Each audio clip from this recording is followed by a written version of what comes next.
आपका स्वागत है। महाराष्ट्र का नया मुख्यमंत्री कौन होगा, इसका फैसला दिल्ली में होना है। दिल्ली में महायुति के तीनों नेताओं की बैठक में तय होगा कि किसको महाराष्ट्र की कमान मिलेगी या फिर नया सीएम कौन होगा। ये दिल्ली में प्रधानमंत्री नरेंद्र मोदी और केंद्रीय गृह मंत्री अमित शाह तय करेंगे। बीजेपी की इस महाविजय के बाद देवेंद्र फडणवीस सीएम पद के प्रबल दावेदार बन चुके हैं। देवेंद्र फडणवीस को अगर सीएम नहीं बनाया गया तो इसका मतलब यही होगा कि उनको और बड़ी भूमिका के लिए दिल्ली लाया जा सकता है। 2025 में बीजेपी के नए राष्ट्रीय अध्यक्ष के लिए देवेंद्र फडणवीस का नाम काफी तेजी से सामने आया है।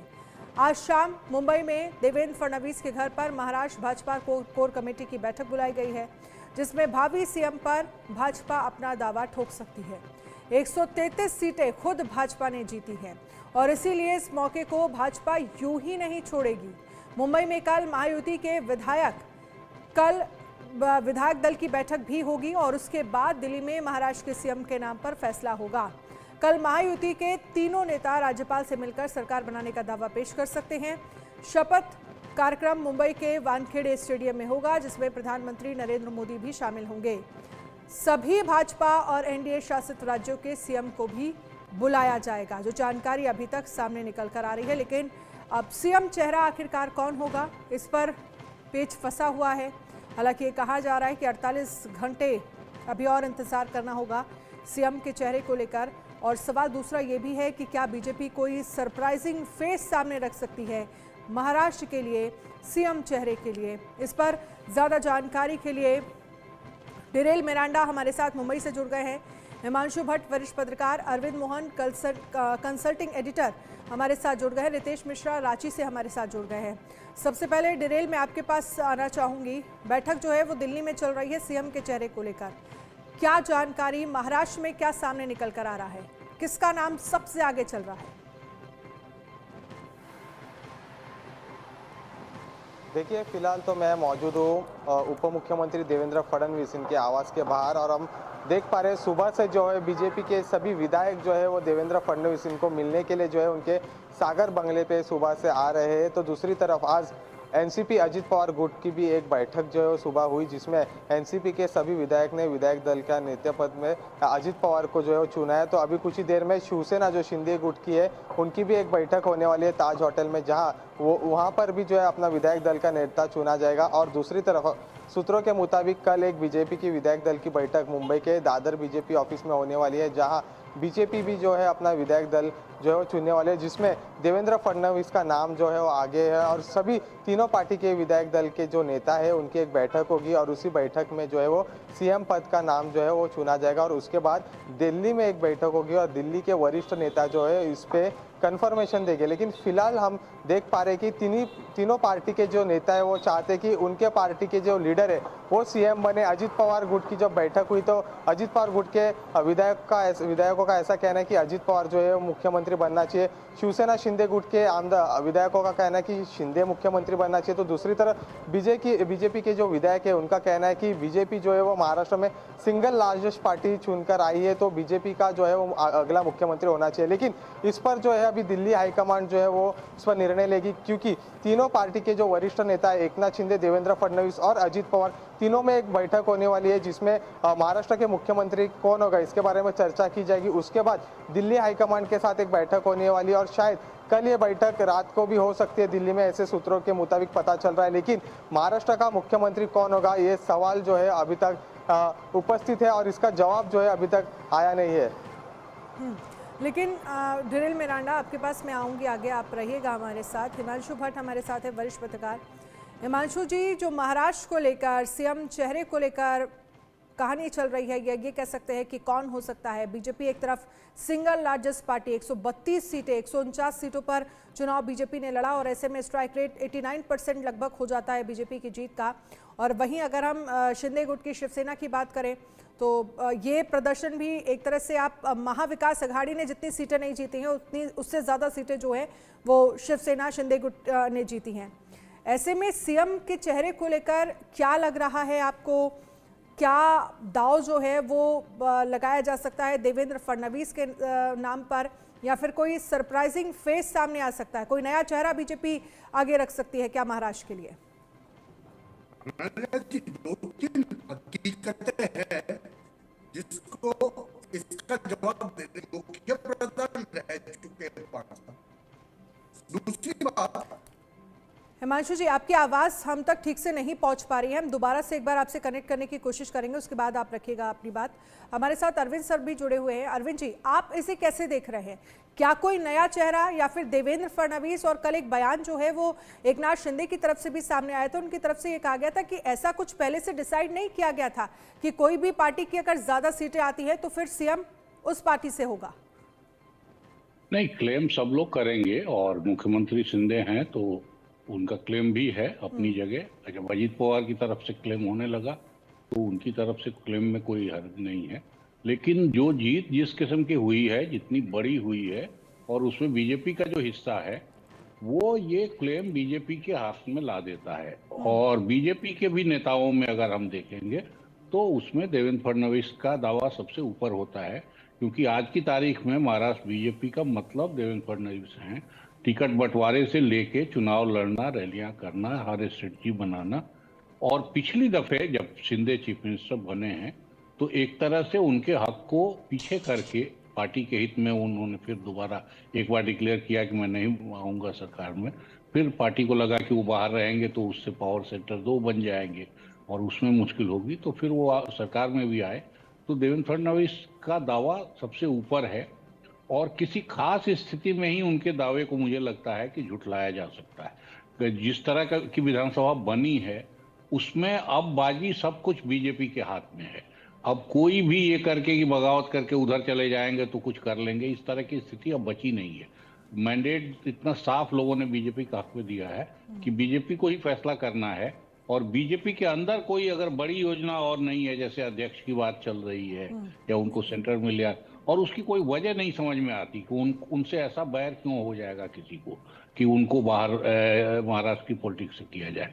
तो सामान्य ढंग से देवेंद्र फडणवीस को ही बनना चाहिए। कुछ बहुत स्पेशल दावे हों, कुछ स्पेशल योजना हो, तब की बात और है।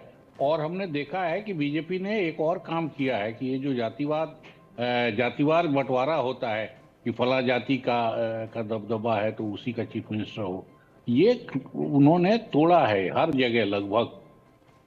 और एक सरप्राइजिंग एलिमेंट वाला पक्ष रहता है। लेकिन महाराष्ट्र जिस स्थिति में अभी है, और बीजेपी मेरे ख्याल अब तक का सबसे बढ़िया परफॉर्मेंस बीजेपी ने किया है, तब भी बीजेपी मेजॉरिटी मार्क से नीचे है। तो ऐसे में वो कोई और एक्सपेरिमेंट करके किसी कमजोर आदमी को चीफ मिनिस्टर बनाना, मुझे नहीं लगता। मेरे हिसाब से तो देवेंद्र फडणवीस ही सबसे बड़े दावेदार हैं। ठीक है, जी बोलिए। उम्मीद करनी चाहिए कि ये फैसला कुल मिला के उनके हक में होगा। ठीक है, आपके हिसाब से आपका कहना है कि देवेंद्र फडणवीस जो हैं वो सबसे बड़े दावेदार सीएम चेहरे को लेकर माने जा रहे हैं अभी तक फिलहाल। और इसके साथ ही क्या कुछ प्रतिक्रियाएं सामने आ रही हैं वो भी सुनना आपके लिए ज़रूरी है। इंद्रनील नायक हैं नेता एनसीपी अजित पवार की तरफ से, उनसे हमारे संवाददाता ने बातचीत की है, आरजू सेठ ने बात की है। सुनिए क्या कुछ कहा गया उनकी तरफ से। हमारे साथ बातचीत करने के लिए एनसीपी नेता और न्यूली इलेक्टेड एमएलए इंद्रनील नायक जी मौजूद हैं। सर, अभी मीटिंग हुई है, आप लोगों ने लेजिस्लेटिव का नेता जो है एनसीपी का वो अजीत जी को चुना है, क्या कुछ खास बातें रही मीटिंग की? ये मीटिंग का मेन पर्पस ये था कि कल जो भी चुनाव के रिजल्ट आउट हुए वो स्पेक्टेकुलरली अमेजिंग हम कह सकते हैं। महाराष्ट्र के इतिहास में मैं 60-70s में स्वर्गीय वसंतराव जी नाइक साहब तब 222 सीटें आई थी, तो उससे ज़्यादा इस बार आई है। किसी एक रूलिंग पार्टी या एक गठबंधन को सबसे ज़्यादा सीटें इस बार आई है। उस बारे में चर्चा हुई है, उसके बाद सबकी जान पहचान हुई है, एमएलएस की सबकी जान पहचान हुई है। और एक मत से सबने हमारे ग्रुप लीडर यानी लीडर ऑफ पार्टी हमने चुना है। और आगे बस 5 साल कैसा रोड मैप रहेगा उस पर थोड़ा सा चर्चा हुई है। और अगर बात करें तो किसको मुख्यमंत्री आप लोग देखना चाह रहे हैं, क्या कुछ मन में चल रहा है? नहीं, हमें कहेंगे तो ऑब्वियसली जो भी महायुति के घटक पक्ष है वो पक्ष वाले यही चाहेंगे कि अपने अपने पक्ष का मुख्यमंत्री हो, तो हमारी चॉइस तो फर्स्ट अजीत दादा ही रहेगी। लेकिन हमें महायुति करके जीते तो महायुति का जो डिसीजन रहेगा वो सबको मान्य रहेगा। महायुति जो भी मुख्यमंत्री साहब का चेहरा देंगे, हम 5 साल उनके अंडर काम करेंगे। क्या लग रहा है कब तक पिक्चर क्लियर हो जाएगी, कब तक अनाउंस? नियम से मुझे लगता है कि 26 से पहले यानी रात के 12 बजे से पहले आपको नई सरकार का गठन करना ज़रूरी है। तो उस ओर मुझे हालचाल शुरू है ऐसा लगता है मुझे, लेकिन ऊपर के लेवल पे डिसीजन होगा 25 या 26 तक। मुझे लगता है सीएम की शपथ हो जानी चाहिए। और मेरा आखिरी सवाल ये रहेगा, आपकी कॉन्स्टिट्यूएंसी में आपको क्या लगता है किस चीज़ पे काम करने की ज़रूरत है, क्या कमी है उसमें? नहीं, मैं पश्चिम विदर्भ से आता हूँ और थोड़ा पानी का इशू था, लेकिन मेरे दादाजी ने बहुत अच्छा काम किया है वहाँ अभी तक। थोड़ा काम करना बाकी है अभी भी, लेकिन पानी का मेजर इशू है क्योंकि हमारा टेम्परेचर 48 जाता है, सूखा एरिया है, तो कुछ एरिया अभी भी थोड़ा बचा हुआ है। हम लोग उस पर कॉन्सेंट्रेट कर रहे हैं अभी। ठीक है, बहुत बहुत शुक्रिया। तो साफ तौर पर 26 तक कहा जा रहा है कि पिक्चर जो है वो क्लियर हो जाएगी। कैमरा पर्सन वासिफ के साथ मैं आरजू सेठ, इंडिया न्यूज़, मुंबई। हमारे साथ हिमांशु जी भी बने हुए हैं। हिमांशु जी, आपको आवाज़ आ रही है मेरी? हाँ, आ रही है। हाँ, मैं चाहूँगी आप अपनी बात पूरी करिए। और दूसरी तरफ हमने जो एनसीपी के नेता हैं उनको भी हम सुन रहे हैं, और ये सिर्फ एनसीपी नहीं, शिंदे गुट और बीजेपी, अगर हम तीनों ही गुटों को सुनते हैं तो हर कोई यही चाहता है कि उनके गुट का सीएम बने, लेकिन फैसला जो है वो बीजेपी को लेना है। फैसला है जो बीजेपी को लेना है, बीजेपी हाईकमान को लेना है। बिल्कुल।